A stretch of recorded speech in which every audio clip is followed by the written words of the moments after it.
شہید کوفہ کے ساتھ دوبارہ پڑھی. پہلے میں نے پڑھی بھی تھی لیکن دوبارہ پڑھی اور فائدہ ہوا کیونکہ مجھے زیادہ باریکی سے پڑھنے کا موقع ملا اور کچھ پہلو ایسے تھے جو پہلے میں نظر انداز کر گیا تھا, اس دفعہ تفصیل سے پڑھنے کا موقع ملا. تو اس کتاب کے اندر 3 یا 4 ابواب ہیں, ایک سیکشنز ہیں, ایک محمد صلی اللہ علیہ وسلم کے نام پہ, ایک حضرت میرے خیال میں حضرت علی کے نام پہ اور ایک حضرت حسین کے نام پہ. یہ بڑے سیکشنز ہیں اور یہ نبی پاک صلی اللہ علیہ وسلم کی وفات کے وقت سے لے کے حضرت علی کی شہادت اور اس کے بعد حضرت حسین کی شہادت تک محیط یہ کتاب ہے. اچھا, اس میں ایک بات نوٹ کرنے والی ہے, وہ یہ چونکہ یہ رائٹر نان مسلم ہے تو ان کو ہمارے جو مذہبی احساسات ہیں یا جس طریقے سے ہم ایڈریس کرتے ہیں نبی پاک صلی اللہ علیہ وسلم کو عزت اور احترام کے ساتھ اور تمام صحابہ اکرام کو اور تمام بڑی مذہبی ہستیوں کو, تو اس کا فقدان نظر آتا ہے اس کتاب میں. اور وہ ظاہر بات ہے کہ وہ ایک تاریخ دان کی حیثیت سے انہوں نے یہ کتاب لکھی اور ان کا وہ جو دلی جذبہ یا وہ احساسات ویسے نہیں ہیں ان شخصیات یا واقعات کی طرف جیسے ہمارے ہیں, تو انہوں نے بالکل نارمل انداز سے اس کتاب کو لکھا. اچھا, جو لوگ جاننا چاہیں ان کو میں بتا دوں کہ انہوں نے اس کتاب کا ماخذ یا منبع جو ہے, جو سورس آف انفارمیشن ہے, وہ طبری ہے. طبری جو ہیں وہ اسلام کے ایک اول دور کے ایک بڑے تاریخ دان ہیں اور ان کی باتیں جو ہیں وہ بڑی درست اور قابل اعتماد ہیں. تو اس کتاب کے اندر نبی پاک صلی اللہ علیہ وسلم کی علالت کے دور کا ذکر ہے, بڑا ڈیٹیلڈ ذکر ہے, اور اس کے اوپر جو ہمارے اختلافات ہیں شیعہ سنی فرقوں کے, اس کو بھی وضاحت سے بیان کیا گیا ہے کہ نبی پاک صلی اللہ علیہ وسلم کی وصال کرتے وقت کمرے کے اندر کون کون موجود تھا, اور پھر وہ قصہ آتا ہے جس میں نبی پاک صلی اللہ علیہ وسلم وصیت کے لیے قلم اور کاغذ منگاتے ہیں تو حضرت عمر انکار کر دیتے ہیں,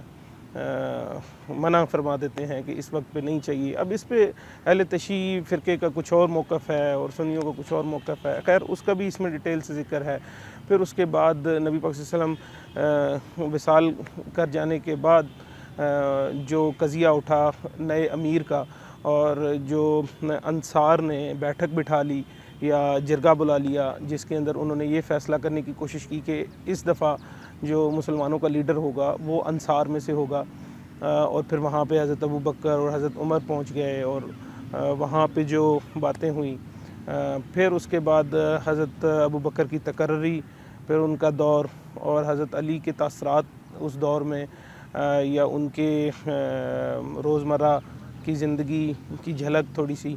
اسی طریقے سے پھر آگے چل کے حضرت عمر کی اپوائنٹمنٹ ہوتی ہے اور پھر حضرت عمر کا ایک فتوحات کا دور ہے. اس کے بعد پھر حضرت عثمان کا دور آتا ہے, ان کی اپوائنٹمنٹ ہوتی ہے. اور ان سارے اپوائنٹمنٹس کے دوران جو اختلافات ہیں ان کو تھوڑا سا وضاحت سے بیان کیا ہے اس رائٹر نے. اچھا, پھر آگے چل کے حضرت علی کے دور اور آگے چل کے حضرت عثمان کی کا جو انتقال ہے یا جو قتل ہے اس کے بارے میں, اور اس وقت جو فتنے اٹھے جو حضرت عثمان کے گورنر جو ان کے قریبی رشتہ دار تھے مختلف کوفہ میں, دمشق میں, مصر میں, ان کی بدعمالیاں یا ان سے جو لغزشیں ہوئیں اس کے باعث جو مسلمان دنیا کے اندر ایک اضطراب کی کیفیت آئی اور لوگوں نے حضرت عثمان سے سوال کرنے شروع کیے اور آخر بغاوت کا ایک سلسلہ چل پڑا اور ان کے مدینہ میں ان کے محل کا محاصرہ کر لیا گیا. اور پھر وہ ایک جو سلسلہ چلا جس میں حضرت علی اور ان کے جو بیٹے ہیں حضرت حسین اور حضرت امام حسن, انہوں نے کس طریقے سے پہرا دیا, اور جبکہ جو باغی تھے وہ حضرت علی کی خلافت کا دم بھرتے تھے اور انہی کے احکام کے خلاف جاتے تھے. اس کا ڈیٹیل سے ذکر ہے. پھر اسی طریقے سے آگے چل کے حضرت علی کی خلافت اور پھر جنگ جمل کا ذکر ہے ڈیٹیل سے۔ جنگ جمل جو ہے وہ اگر آپ لوگوں کو نہیں پتہ تو جنگ جمل جو ہے وہ نبی حضرت عثمان کے قتل کے نتیجے میں حضرت عائشہ رضی اللہ عنہا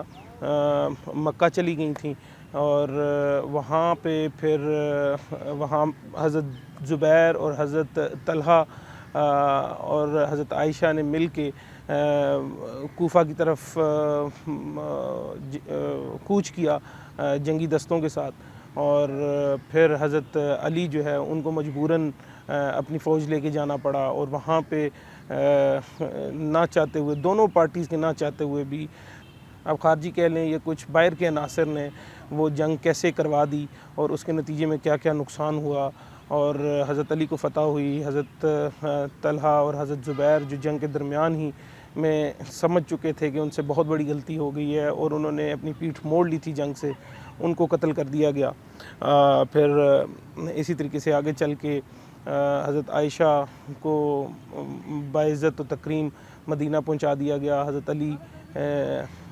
رضی اللہ عنہ نے حکومت کا مرکز جو ہے وہ مدینہ سے کوفہ میں شفٹ کر لیا، اور پھر وہاں پہ حکومت جاری رکھی۔ دریں اثنا دمشق میں موجود حضرت امیر معاویہ کا اختلاف جو ہے وہ حضرت علی کے ساتھ شروع ہو گیا۔ انہوں نے بیعت نہیں کی، یعنی انہوں نے حضرت علی کو خلیفہ نہیں مانا، تو پھر اس کے نتیجے میں جنگ صفین ہوئی۔ جنگ صفین پہ بھی اس کتاب میں ڈیٹیل سے ڈسکشن ہے، اور اس کے نتیجے میں اس میں بھی ڈسکشن ہے کہ حضرت علی کی فوجیں جو ہیں وہ تقریباً فتح کے قریب پہنچ چکی تھیں، اور لیکن یہ کہ نتیجہ مکمل فتح کی صورت میں نہیں نکلا، بلکہ ایک پیس ٹریٹی یا امن کا معاہدہ یا ایک سیز فائر، جس میں یہ فیصلہ ہوا کہ دونوں پارٹیز کے لوگ مل کے تو اس قضیے کا فیصلہ کریں گے۔ پھر آگے چل کے جب حضرت علی کی فوجیں یہ معاہدہ کرنے کے بعد کوفہ کو لوٹ رہی تھیں، تو ان کی فوج کا ایک سیکشن ان سے جدا ہو گیا، اور نعوذ باللہ انہوں نے ان پہ کفر کے فتوے لگانے شروع کر دیے، اور بعد میں وہ خارجی کہلوائے، اور وہ جو تھے 3 سے 4 ہزار لوگ، وہ یہاں سے کوفہ سے کوچ کر کے نہروان کے مقام پہ جا کے بس گئے، اور یہ پہلا خارجیوں کا ظہور ہے اسلام کے اندر۔ ان کے ساتھ حضرت علی کی جنگ ہوئی، اور ان کو بدترین قسم کی شکست حضرت علی رضی اللہ عنہ نے بدترین شکست دی ان کو، اور پھر آگے چل کے حضرت علی کے قتل کا واقعہ بیان ہوا ہے، اور پھر اس کے بعد حضرت امام حسن کا بھی ذکر ہے، اور اس کے بعد حضرت حسین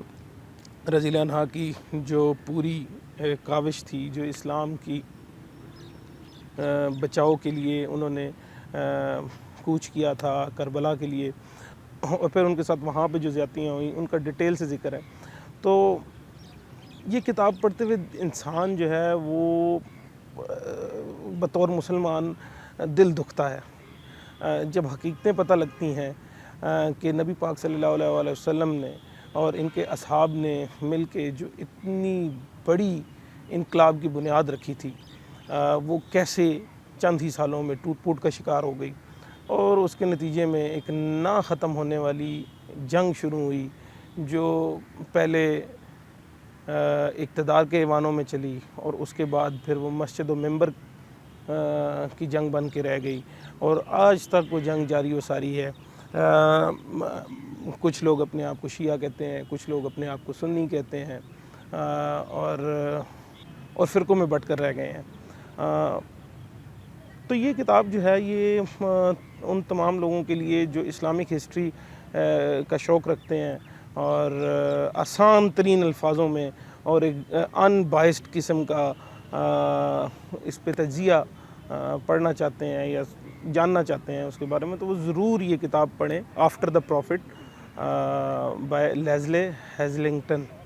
شاید میں نام صحیح نہ بول رہا ہوں، مشکل سا نام ہے رائٹر کا۔ تو یہ تھا، تو میں آخر میں سم اپ کر دوں ساری بات کو۔ ہیزلے لیزنگٹن کی کتاب آفٹر دا پروفٹ انتہائی خوبصورت کتاب ہے اسلامک ہسٹری کے پہلے فتنے کے موضوع پہ، اور اس کے ساتھ ساتھ یہ کتاب پڑھیے، ساتھ شہید کوفہ سیزن دیکھیے. یہ ایرانی پروڈکشن ہے تو اس کے اندر شیعہ بائسنس موجود ہے، لیکن یہ ہے کہ آپ اس کو ضرور پڑھیں، اور کتاب کو ضرور پڑھیں اور سیزن ضرور دیکھیں. آپ کے معلومات میں اضافہ ہوگا اور بڑا مزہ آئے گا. تو اب تک کے لیے اتنا ہی. انشاءاللہ پھر کسی ویڈیو کے ساتھ آؤں گا، کہ کوئی ریویو لے کے آؤں گا یا کوئی گپ شپ لے کے آؤں گا. لیکن اس موضوع کے اوپر ضرور اپنی رائے کا اظہار کریں، اس کتاب کے اوپر، اس سیزن کے اوپر. جن لوگوں نے یہ سیزن دیکھ رکھا ہے وہ بھی کمنٹ کر کے بتائیں کہ ان کو کیسا لگا، یا اس میں کون سی باتیں ان کو پسند نہیں آئیں یا کون سی باتیں بہت پسند آئیں. اسی طریقے سے اس کتاب کے بارے میں آپ لوگوں کو ریکمینڈ کروں گا کہ آپ لوگ ضرور پڑھیں اور اپنی رائے کا اظہار کریں، تاکہ مجھے پتہ لگتا رہے کہ میں اگر کوئی بات یہاں پہ ویڈیو میں کہتا ہوں یا کرتا ہوں، یا میں آپ لوگوں کے پاس کوئی ریویو لے کے آتا ہوں تو اس کا کوئی فائدہ ہوتا ہے. یعنی آپ لوگ جب کوئی کتاب میرے ریویو کے بعد کبھی آپ نے کوئی کتاب پڑھی، یا ویسے آپ نے اگر پڑھ رکھی ہے تو میرا ریویو کیا آپ کو پسند آیا یا نہیں آیا، اس بارے میں بھی رائے دیں. اور ہاں، یہاں پہ ایک میں چیز ضرور اس کا اظہار کروں گا کہ ذاتی طور پہ میں اس فرقہ واریت پہ بالکل بھی یقین نہیں رکھتا. اور اگر اس پوری ویڈیو کے اندر میرے سے کوئی لغزش ہو گئی ہو، کسی طرح کی کوئی غلط بات کر دی ہو، تو میں اس کی پہلے سے معذرت کر رہا ہوں. اور باقی آپ لوگ بہتر فیصلہ کر سکتے ہیں کہ میرا مقصد اس ریویو کو کرنے کا کیا تھا. تو اب تک کے لیے اتنا ہی. انشاءاللہ ملاقات ہوگی اگلی ویڈیو میں. تب تک آپ میرے چینل کو سبسکرائب کریں، لائک کریں، ان ویڈیوز کو دیکھیں، شیئر کریں، تاکہ میری حوصلہ افزائی ہو اور میں زیادہ سے زیادہ وقت نکال سکوں آپ تک کے لیے، زیادہ سے زیادہ وقت نکال سکوں آپ تک یہ ویڈیوز لانے کے لیے. تو اب تک کے لیے اتنا ہی. اللہ تعالیٰ ہمیں آسانیاں عطا کرے اور آسانیاں بانٹنے کی توفیق عطا کرے. اللہ حافظ.